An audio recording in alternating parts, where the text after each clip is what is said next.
ဟုတ်ကဲ့ကျွန်တော်အခုဒီကျွန်တော်တို့ဗီဒီယို download လုပ်တဲ့နည်းတွေကိုကျွန်တော်တင်ပြပေးမှဖြစ်ပါတယ်ခင်ဗျာ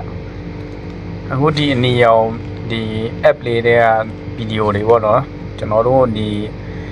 Facebook မှာတင်မယ် YouTube မှာတင်မယ် TikTok မှာတင်မယ်ဆိုရင်ဒီအသုံးပြုတဲ့ဒီဝန်ထမ်းတွေပေါ့ပြောမှဆိုဗျာဒီ social media တွေမှာဒီလူတွေလောက်ကြတဲ့ဒီနောက်ခံဗီဒီယိုနဲ့အဲ့လိုမျိုးပေါ့နော်တင်တဲ့ဟာလေးတွေကိုတောင်းမယ်ဆိုရင်ကျွန်တော်ဘယ်လိုတောင်းရလဲဆိုတာပြပေးမယ်ပေါ့နော်ဒီမှာကျွန်တော်ဒီဗီဒီယိုလေးကိုတောင်းမယ်ပေါ့နော်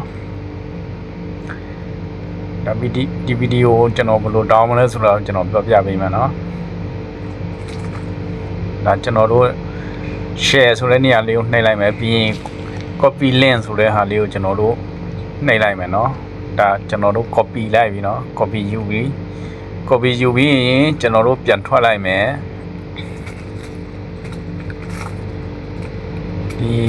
ဒီဗီဒီယိုကိုကျွန်တော်တို့ copy ယူလိုက်တယ်ယူလိုက်ပြီးရင်ကျွန်တော်တို့ခုံးထဲကိုသွားမယ်ပေါ့နော်ခုံးထဲကိုသွားပြီးရင်ဒီသူ့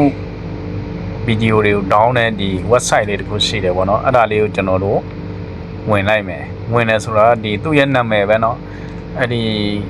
app လေးရဲ့နာမည်ကိုပဲရေးမယ်ပြီးဗီဒီယို download ဆိုတာလေးကိုပဲရေးလိုက်မယ်ပေါ့ဒီမှာ PINTERE ပေါ့เนาะအဲ့တော့ရေးလိုက်တာနဲ့တက်လာပြီဗီဒီယို download ဆိုပြီးတက်လာပြီအဲ့ဒါလေးကိုကျွန်တော်တို့နှိပ်လိုက်မယ်နှိပ်လိုက်ပြီးဒီမှာဗျအနီရောင်လေးနဲ့ဒီမှာပေါ်လာပြီးဒီမှာ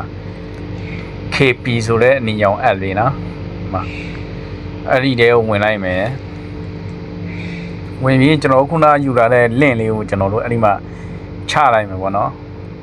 link လေးကိုအဲ့ဒီမှာလည်းချလိုက်မယ်နော်မ link လေးကိုချလိုက်ပြီးရင်ကျွန်တော်အောက်ကနေအောင် download ဆိုတာလေးကိုကျွန်တော်တို့နှိပ်လိုက်ရုံပဲ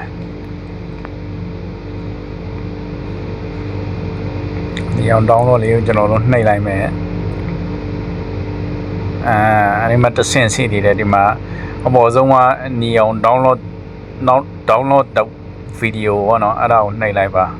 အဲ့မှာသူအစင်ရခိုင်နှုံးနဲ့ပြေးပြီးတော့ခဏလေးပဲပြေးသွားပြီဥမာအပေါ်မှာအမှန်ချစ်တွေပေါ်သွားပြီတွေ့လားအဲ့ဒါဆိုရင်ဗီဒီယိုလေးကကျွန်တော်တို့ဒီဖုန်းထဲဝင်လာပြီပေါ့နော် Evan ထဲမှာဝင်ကြည့်မယ်မှာကျွန်တော်တို့ရဲ့ Evan ထဲမှာရောက်နေပြီပေါ့နော်ဒီမှာထိတ်ဆုံးမှာလွယ်လေးပါဗျကျွန်တော်တင်ထားတဲ့အတိုင်းလိုက်ပြီးတော့ရေးပြီးတော့လုပ်ကြည့်နော်ဗီဒီယိုတွေ download အရင်လွယ်ပါတယ်